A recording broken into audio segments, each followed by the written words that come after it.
Welcome to the Rim Break Rodeo. We hope this video helps. You begin by verifying hardware quickly. Power off, reset the SATA or NVMe connection, and confirm the drive is detected in BIOS. Once done, boot to Windows recovery environment using a Windows 10 recovery USB or installation media. This gives you repair tools without loading the OS. Make sure to choose Troubleshoot right arrow advanced options so you can access command prompt and start up repair. You're starting with the right environment to run low-level fixes safely and avoid writing to the faulty system volume.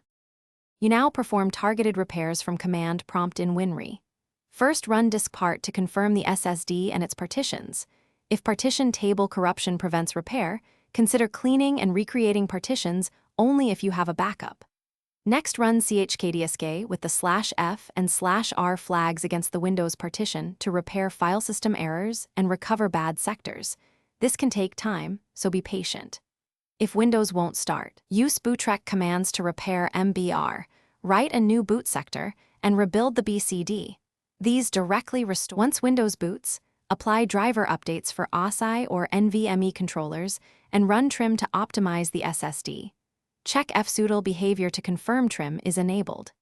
If errors persist or Smart reports failing attributes, clone your data immediately to avoid loss and plan replacement.